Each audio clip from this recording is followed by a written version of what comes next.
Hey everyone, this is Tony Lyons.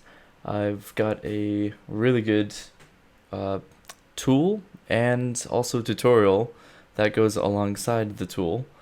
And today we're going to be talking about matching blacks, everyone's favorite subject. Um, it's something that every compositor has to do, and to be honest, it's probably one of the most important parts of compositing because if your blacks do not match, then your image can look pretty bad compared to when they do match, and then it makes all the difference in the world.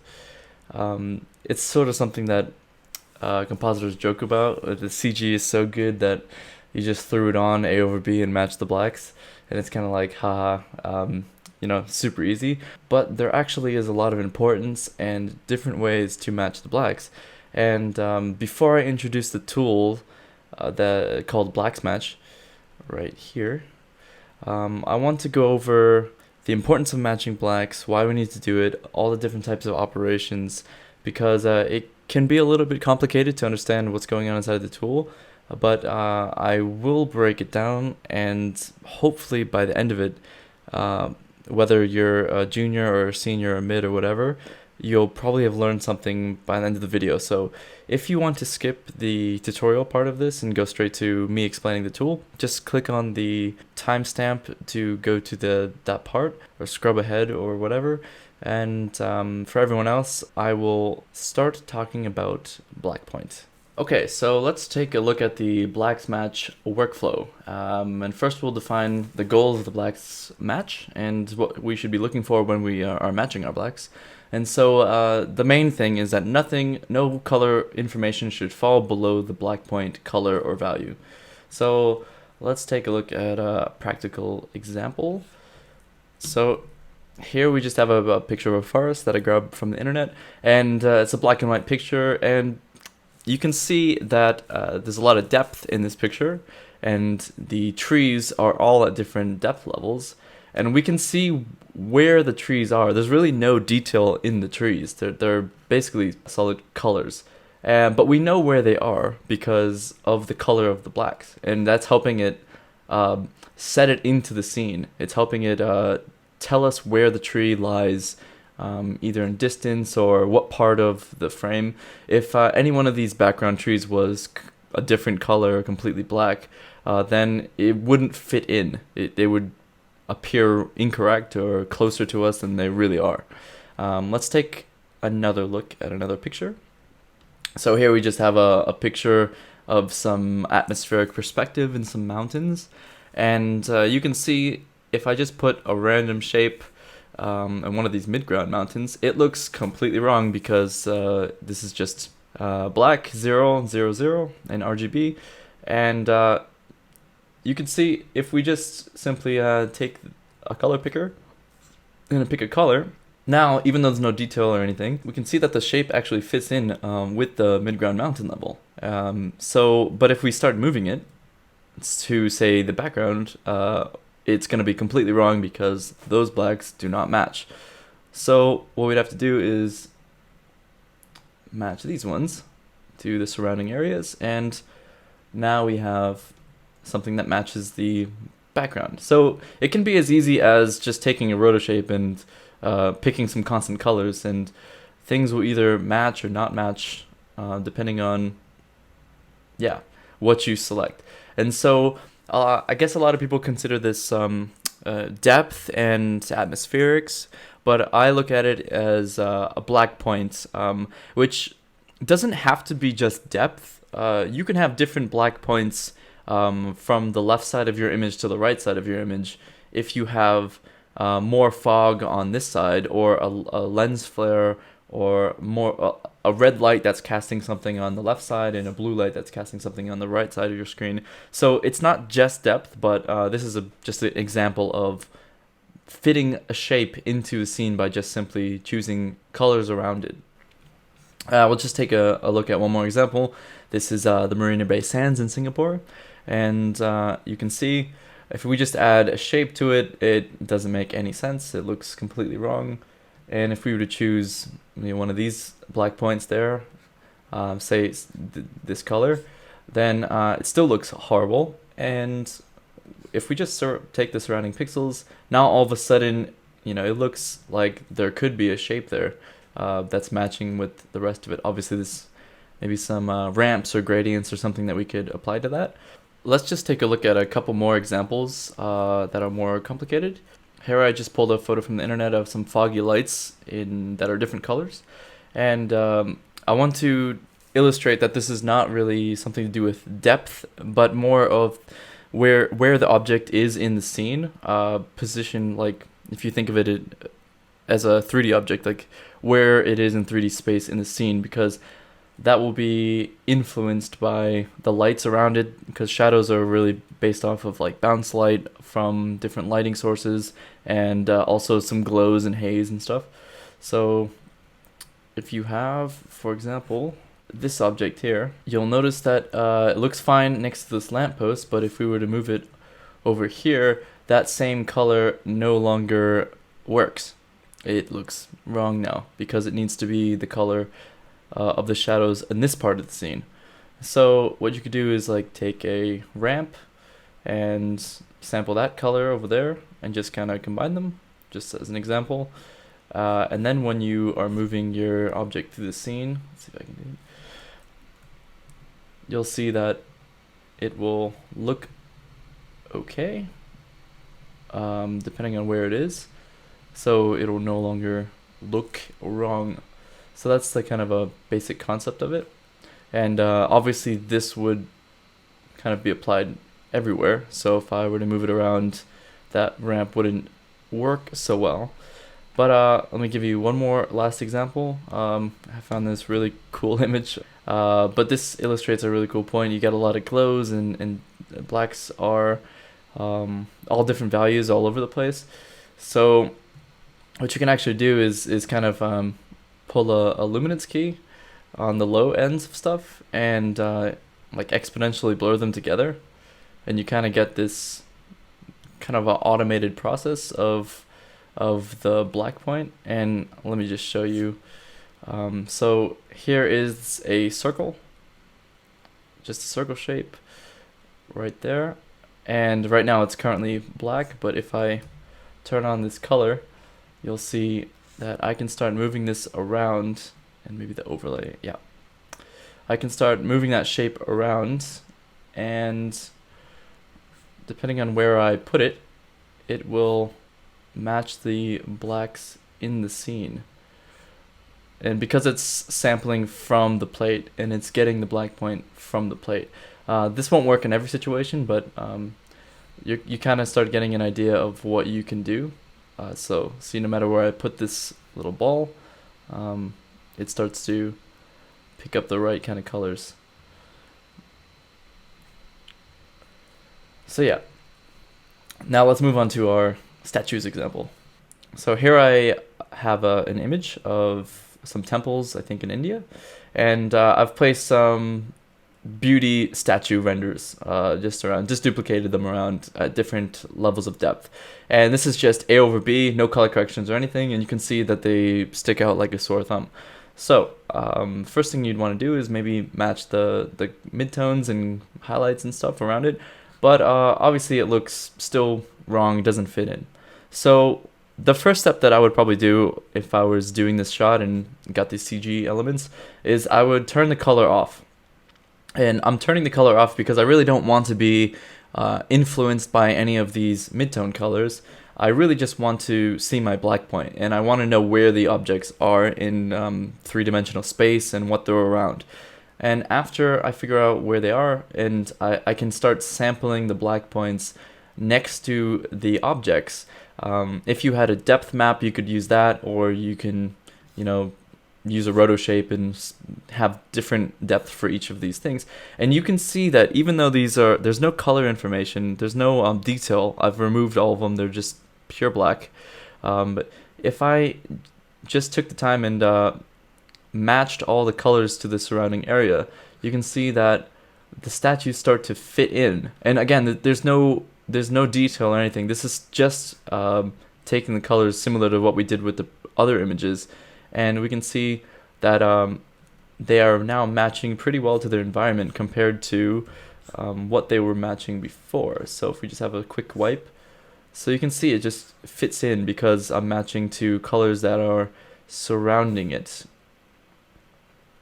So now that we've had our black point matched, everything will start to fit in really well. And you can see from the beginning point where we had no blacks, and now the end point, this is just combining the black point with our color information, and everything is fitting in very nicely. You can see that once I have the black points matched, it's really a matter of you can see just the render, so you see I'm not doing any tricks on the side or anything. You can see that I have just the color information here of these statues, so the render, and then I have this image with the black points matched, and you can really just, if I just click a merge plus, you can see that the color comes back, and they're sort of separate processes. So I'm dealing with the color separately than I'm dealing with the blacks, and I'm just kind of combining them or plussing them, or we'll talk about different operations in a moment. But you can see even with no color or details or anything or midtones, the image actually feels like there's objects in it. And you can think of it like if there was a completely black object in my scene, what would it look like? And this is a pretty close representation. When you match the black points, this is sort of what you're looking for. Let's go back to our BlacksMatch Workflow graph here. We'll come to goal number 2 in a second, but let's look at how we apply our BlacksMatch and where we put it in our process. So over on the left side, you got your CG element or your image that you're going to put over your background. You're going to do all your color corrections for the lows, midtones, highlights, and everything above the black point. And then you're going to set the black point at the very end of your color correction process. And after that, there's no more color corrections, and then you merge the image over the background. So it should be the last step in your color corrections process, or you run the risk of accidentally messing it up once you've already matched it.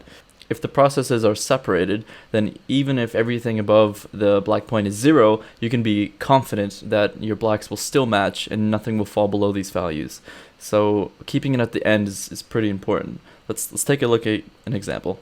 So here I got my statues, and they're just placed over the background with the blacks matched right here. So that's our black point. And you can be confident that if you kill all the color, that you'll have the black point matching still. So above the black point, we can mess around with the color. We can make it darker, we can make it brighter, we can change the color if we want to make green statues, what have you. It doesn't really matter what we do above it because we know that the black point comes after and nothing else is going on before it gets merged over. Let's take a look at what happens when we add a color correction after we've set our blacks. So say we wanted to make the image a little darker and turn it a little more blue. Now it's a pretty subtle grade. I didn't do much, but you can see it's really destroying the color correction. And I can explain why it's doing this. So putting a grade after the black point is very similar to if you just took this node. It would be like if I graded both the black points and the color at the same time. And so you can see that you don't want to grade your black point because you've already set it and those colors are set to how you want them to be. So if we apply the same color correction before the black point, you can see a really big difference. So let's get rid of it. So this is after, and I've just taken the same grade and put it now before, and you can see it's not nearly as damaging as when you put it afterwards because you are applying the grade to both the black point and the CG. So once you have the black point set, again, you can just take your color correction and play around with it until it matches. Separating the process of matching the blacks with the color also kind of avoids the classic cat and mouse game that if you brighten your image, you'll have to darken the black point again, where you constantly have to compensate and animate things, especially when there's like lightning flashes or lighting changes or flickering lights or something like that. So this kind of relieves you of the stress of having to deal with the black point once it's already been matched. You don't have to think about it anymore, and then you can focus on just matching the colors. Let's take a look at the second goal of our BlacksMatch workflow, which is that the black point should try to affect the highs and midtones as little as possible. So you don't want to just plus them on, because that will throw off all your hard work that you've made in matching the mids and the highs. And if it's a really high black point, for example, like a flare, or if it's really far away in depth, then it could really ruin your color corrections. As a quick example of what I mean, let's go back to the example where I have my blacks matched and then I have my color corrected renders. And if we just plus on the blacks, then you'll see that the midtones start to get pretty high, because we're adding this color and these midtones together, which is pretty much doubling the midtones. And I'll just give you an example of an image where I've done a different operation for matching the blacks, and you can see the difference. So I did not color correct the midtones or highlights of these statues. I've just applied the black point in a different way, and that's what we're going to talk about right now. Another good example is this foreground statue. You really shouldn't see too big of a difference, because the black point isn't that high.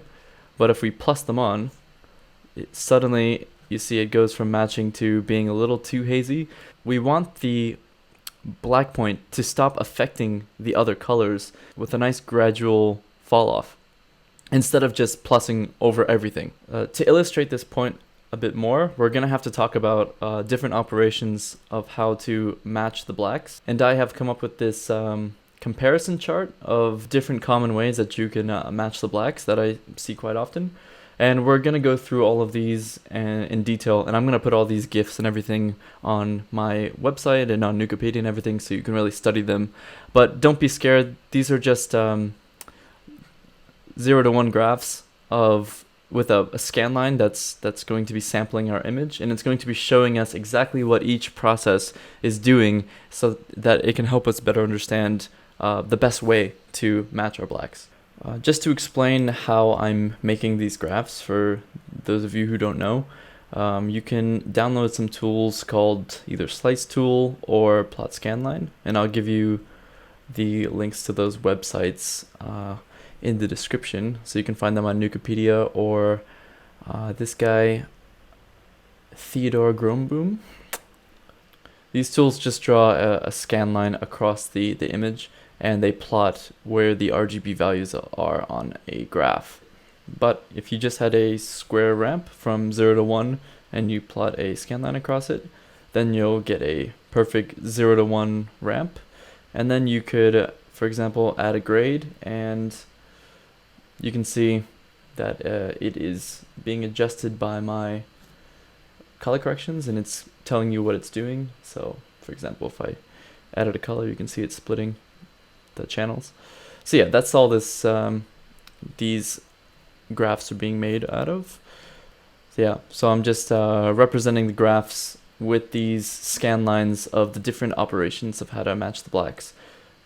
And now that you know how I'm plotting these and making these, we can start to look at the math behind what each one is doing.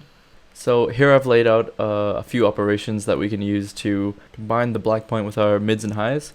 So let's just go through them. There's the clamp, the plus or the offset on a grade, a screen or a lift on a grade, a high pot, and a toe.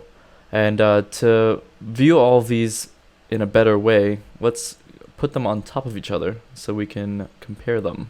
So here are all the operations laid out on top of each other, so we can kind of see what each one is doing relative to the other ones. And we notice a few things right off the start, so let's pause it. So a clamp does exactly what you're expecting. It just goes straight across, which gives you a really bad result. And you can see that the green line, or the plus or offset on the grade, is literally just raising this entire range up. So there really is no blending into it or smooth blend. So a plus or an offset is going to do the most damage to your midtones or highlights.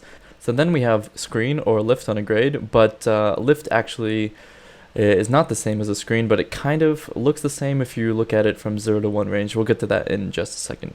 Then we have a high pot, which is a kind of a logarithmic curve.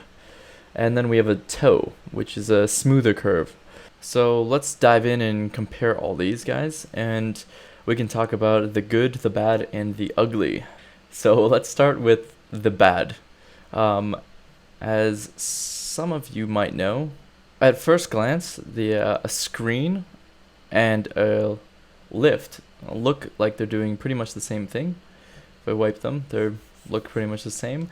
But the lift on a grade is actually deceivingly adjusting highlights as well as the lows. And so here we have a graph, and this time the graph goes from 0 to a range of 2 instead of just 0 to 1, and we can kind of see what's going on. The screen influence ends at 1, so nothing else is adjusted, so you get this kind of hard angle right at 1. But a lift is actually using 1 as a pivot point, and it's bringing all the highlights above 1 down while it's bringing the lows up. So it's kind of like a seesaw or something. And you can actually see this if I pause it.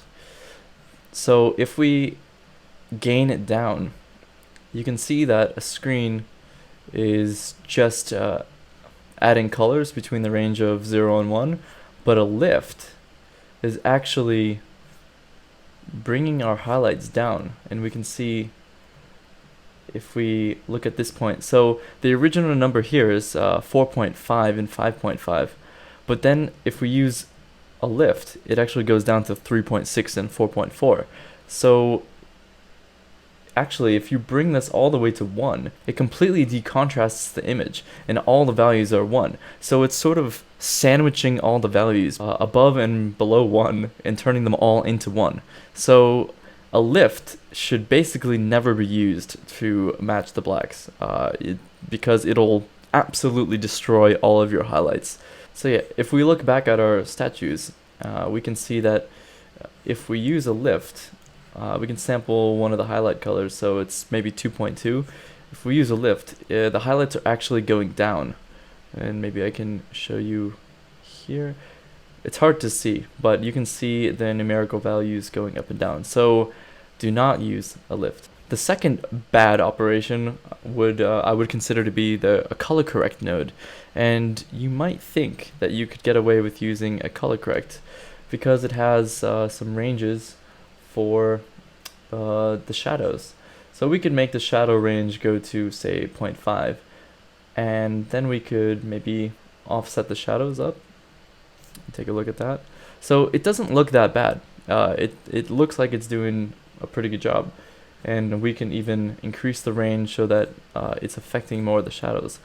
But if you look at the curve, so if you leave the color correct alone, where the shadows stop influencing it at 0.1, then we can see it's actually a really horrible curve, because it's sort of like an S curve that goes straight back down to 1. And yeah, this just doesn't do any good. And you can see it in this image. If we use a color correct that's set to default range, we can make the offset, and it's, yeah, just kind of worse than a clamp even. Even if you adjust your shadow to influence the colors up to 0.5, it's still going to have this really weird S-curve, and that's because of the S-curve on the color correct. And ultimately, it's going to have the problem where it's sampling the luminance from the input image, and if your black point is higher than that luminance, then it's going to do this weird curve to go back down to a lower number. So it's not going to really make any sense. We can kind of see that in this example. If it's maybe a low enough number, it doesn't look that bad. But as soon as we get to a higher number, you see it kind of, the shadows are now brighter than the midtones, and now that it like dips down darker and then goes back up to the highlights. So you could possibly get this to work if you raise the range high enough, but honestly, I don't think it's worth it. You would be fiddling around with it too much, and it's not really automated. You have to do it manually. So I would say that color corrects are also not an option. So both lift and color corrects will destroy your image. Those were the bad, which, do some funny math and you probably should avoid at all costs. Now let's move on to the ugly examples, and that would be obviously the clamp, which will just give you that hard line, and it's just going to look really bad. There's absolutely no mixing with the midtones. It's just a straight line that will leave you with all these like aliased looking edges and stuff. So just avoid a clamp. I think that's pretty obvious.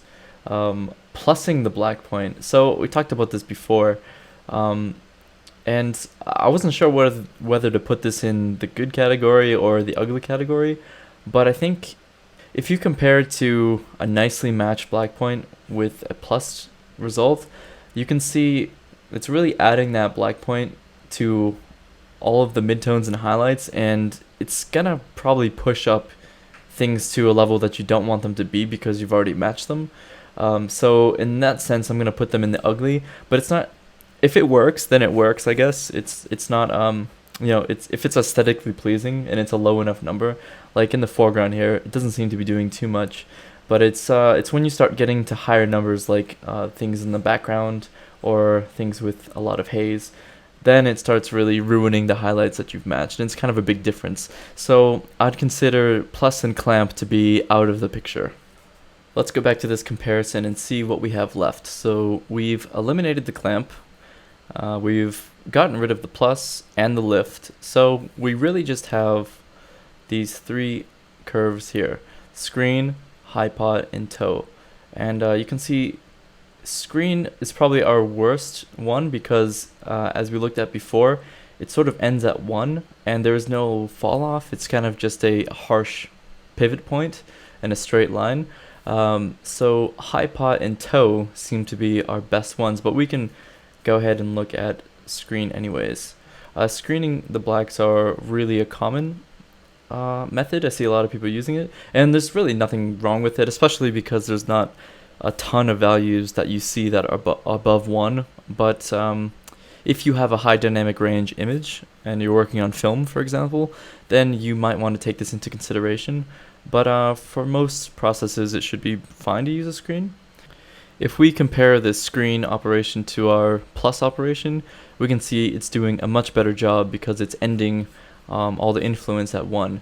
So it's looking pretty good. However, I don't think it's looking as good as our final matched image. If you see, it's still affecting the mids and highs a little bit too much. So let's take a look at high pot. The high pot curve is sort of a logarithmic curve, and it in general does a pretty good job. It's really hard to adjust the outcome, but if we just look at the comparison with our final and the high pot's actually a little bit too dark, and we have no way of really controlling it. But at the end of the day, if it looks good, then of course you can use it, and this is the difference between a screen result and a high pot result. If we high pot or screen our blacks over, so you can see the difference. You almost want to find like a balance between the two. So we're getting really close to what we want. Let's talk about the toe. A toe has no ability to input the image. It just has a mask. We can't just apply it like a normal one. If we look at the curve, it's doing pretty much what we want. It's got a nice fall off range. The lowest point is going to be what we want it to be, and then it has this nice fall off. But again, we don't have much control over it, and even worse than a screen or a high pot, there's no way to plug in an image. So we're kind of stuck, because if we've matched our blacks with multiple colors and everything like I showed you before, well, what the hell is it? And how do we use it? How can we control it? What is a toe? There's very, very little documentation on what a toe actually is if you try looking at it on the internet. I definitely would not recommend entering toe operation into Google searches because you'll get some pretty nasty images. But let's dive in a little bit further to what a toe actually does, what it is, how can we make it again, and then how can we control it. This is the part of the video that's going to be a little bit complicated to explain, and I'm probably going to lose some people, and we're going to start talking about math, but I'll try to do my best to explain the toe operation. And the first thing we need to do is kind of deconstruct it. And I noticed that there's something very specific about this curve, that the end of the operation seems like it's double the black point. And I went ahead and made a little graph, and you can see the top of the toe is actually exactly double the black point. And so we can create, with this example, like a little triangle. And the triangle is basically similar to the screen, but instead of ending at 1, it's ending at whatever double the black point is. And you see that this got this ramp here, and it ends exactly at ×2 the black point. So we need to start recreating the toe by first making a screen that, instead of ending at 1, ends at double whatever the black point number is. So let's try to do that. Okay, let's try to recreate a screen. Well, if you have a ramp like this, if you do a luminance key on the ramp, you're gonna get the exact same ramp, right? So this is just a luminance key 0 to 1. If you invert that, you get 1 to 0.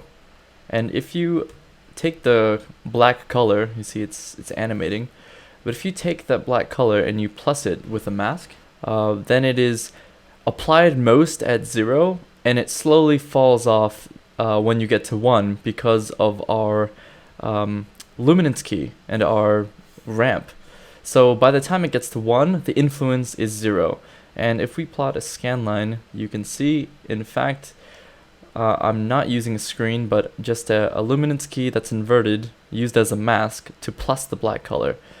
So again, it's plussing the most at 0, and by the time it gets to 1, because we have a linear ramp, it just doesn't influence it above that anymore. So we have this kind of pivot.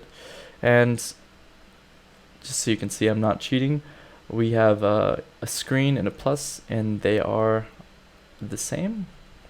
And we can even plot it and switch back and forth. So we have recreated a screen. Now this is where things start to get a little bit interesting. So I've plotted our makeshift screen as the blue line onto this graph, and now if we take the keyer, and instead of the range being 0 to 1, if we make the range stop at a lower number, we can see that the top of the screen ramp is going to become as low as we want. And with that information, we can take a look at the toe, which is double the black point. So if we took the black point, which is this number, and we doubled it, just ×2, and we enter that number into the top of the luminance curve, so this number will be adjusting. We can see now that our scan line is not stuck in one number, but it's going back and forth. And if we replot the graph, we can see we have recreated this little toe triangle. So now we have a little triangle that is encompassing the toe operation and a mini screen here. So let's take it one step further, because obviously it does not match yet. I've gone ahead and changed the color to magenta for us recreating our toe. We'll start by doing what we just did with our screen.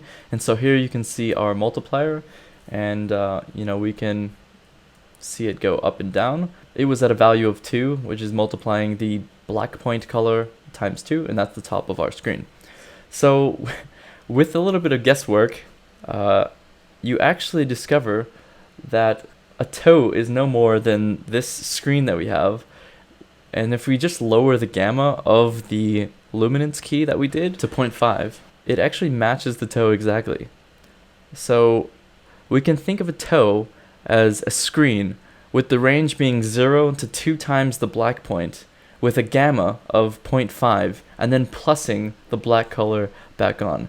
That's a mouthful for sure, and something you probably never need to know. But we come out with this having remade our toe exactly. So now it matches. It is simply on top of the other toe image. So you can see it is 1 to 1. We have made a toe with this little thing. And we have 2 takeaways. We actually have two areas that we can use to adjust the toe. We have the multiplier, which is telling it how far above the black point to multiply it. So we could go even higher to ×3, for example, or lower if we want to, like so. So we can multiply the black point to be higher or lower than 2 to adjust the top of our new toe operation. And we have this gamma control that's acting sort of like a fall off. And we see we can adjust like how much it curves. And so we could do something like put a multiplier of 3 and then make it kind of really curved. So it's really ramping up and ending somewhere over here. And so you see now we have a toe operation that we can kind of control, which is pretty cool. And this is where I want to introduce my BlacksMatch tool. So for those of you who skipped ahead to this part where I introduced the tool, welcome. And for everyone else that had to endure the tutorial, I'm sorry if you got lost, if you fell asleep, if your head exploded, or if I didn't say anything you didn't know already. But let's just get into this tool. So the tool's pretty simple. By default, I just have a black point set to 0.05, 0.05, 0.05 in every channel. And I've exposed that multiply and that gamma that we just talked about in our toe. So by default, the BlacksMatch is going to be the exact same as a toe. So then you can adjust that multiply and you can see the result here. We're influencing a greater range above the 2 times the black point. So it's taking these numbers here and it is multiplying them by whatever number we have here, and that is the top of our toe. And then you have the control for the fall off for the gamma, and you can see that you can achieve a softer or harsher fall off. Now the good thing is that I'm using a clamp, so it can never go below that black point, and also if you start cranking stuff, it'll never be more than a plus. So you're kind of everywhere in the range between a clamp and a plus, so you can pretty much achieve every other curve that we've just talked about with this one tool. But that's not really the cool part. The cool part is, since the math is pretty simple, we can actually do all the math with merge nodes.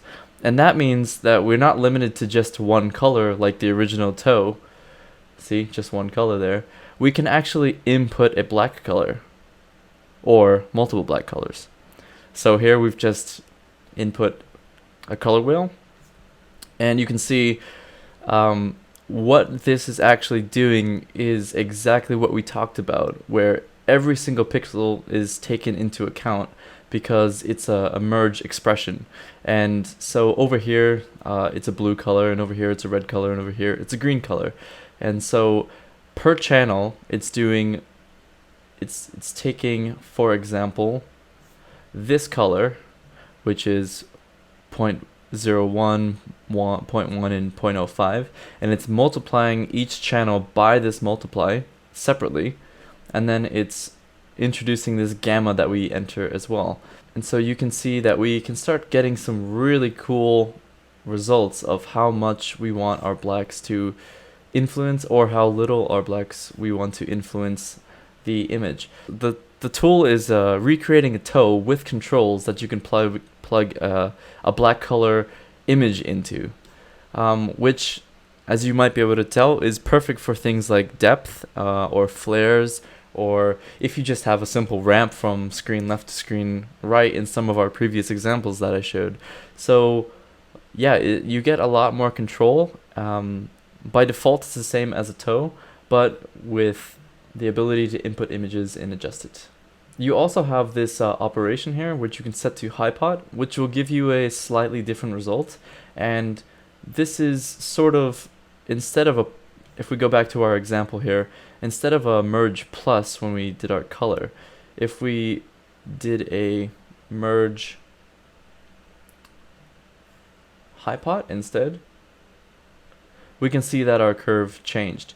And I thought that was kind of nice, and you're not limited to a plus. I noticed that screen and plus were actually doing the same thing, so I just left them as one thing, screen and plus, but just know that it wasn't any different if you were to do a screen operation or a plus operation. I noticed in the couple of years that I've been using this that it can sometimes be a little bit of a guesswork. You kind of just fiddling around until the image looks good.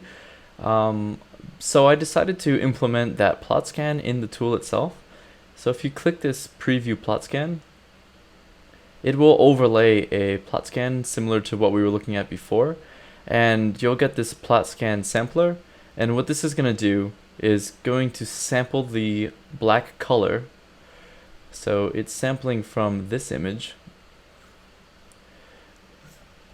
and it's running that color that it's sampling through the math operation of the mult and the gamma, and it is just telling you what the curves are doing. So you can see it is updating. If we zoom in here to the end of it, it's updating, so we can see that we can get a nice curve to our black point. And so this is so you make sure, for example here, we've kind of broke it. And so if you want to be a bit like scientific about it, you can adjust this so it has just the perfect amount of curve. But honestly, I found that I just kind of turn it off and mess around until the image becomes satisfying as far as the black point. So it's really, you need to have a little bit of an artistic eye. But yeah, if you're concerned about if you're breaking something, just turn on that plot scan and you can kind of mess around and have fun with viewing your different curves. The node also has a pre-multiplied button, so by default it's going to do it to the whole image, but if you click pre-multiplied, it will just do it. It'll do it unpremult and a premult after the operation, so you don't accidentally plus any blacks over your CG or anything where you don't want them. And of course it has a mask, so you can fiddle around with different gradients and stuff if you want to. And also it has a mix, so you can get the black point just right if you've gone too far. Let's quickly go back to our statues example, and this time we'll use our BlacksMatch. So I've just set the BlacksMatch to default, and now we can see we can adjust the fall off and really get exactly what we want and have full control over how the blacks are mixing with our image. And that is going to be great because we don't get the harshness of a plus, which I could show you here. So if we switch it, so we don't have that kind of doubling of the midpoints and highlights as a plus. We can really just fine tweak it to how we want it. And again, if you crank it all the way down, it becomes a clamp. And with this whole workflow that we were talking about here, without the color corrections below the black point, we can still be fully confident that even if we turn our color information to 0 before the black point, that everything will still pretty much match. And so yeah, I would just maybe get it to somewhere around there, and you can see a big difference. Even with a screen operation, you're still not getting the same type of tweaking result that we're gonna get with our BlacksMatch. And the great part is, yeah, you're inputting an image with different colors and different gradients, and basically utilizing the toe as well as you can with full control. So that's the BlacksMatch tool. I honestly use it on every single comp, and I've been doing so for years, and I finally got around to posting it. So please enjoy. It's super powerful, and I haven't seen anything that quite does what it does. So yeah, start to use it. And if you just joined for the tool part and you really want to know like what's going on under the hood, I really recommend going back and watching the tutorial, because yeah, some of the math I think people don't really think about when you're matching blacks, and I'm positive some people are accidentally doing the wrong kind of operations when they're trying to match their black point, and they could get a much better result if they're being a little bit more careful and using this tool. So thanks for watching. Sorry if it was long and if I didn't explain anything well enough. I tried to be thorough, but it's a very difficult concept to explain and to grasp. So I'm gonna be releasing some more tools. Hopefully I won't need to explain too much crazy stuff like I did in this one. But yeah, please download this and please spread it around. And if you like the video, please share it with as many people as you can, because I really love this BlacksMatch. I use it all the time, and I think it is super useful for every compositor to have in their toolkit. One final thing to mention is that on Nukipedia, there is already a BlacksMatch tool by Paul Rayburn, and this is definitely something I downloaded a long time ago. It's from 2011, and I use this as my inspiration to start the tool, but his tool does not have the ability to input a secondary image. It's just the multiply and the gamma controls, but thanks to his tool, I was able to make mine, and I'm a bit too stubborn to rename my tool because I've been using it for years. So it's also going to be called BlackMatch. I guess I will name it with a capital B or something, or maybe with a 2 at the end, or maybe I'll call it BlacksMatch Pro or something. But yeah, it's going to be the same name. But just look out for Tony lines, and yeah, make sure you get the one that is updated. Thanks. Enjoy.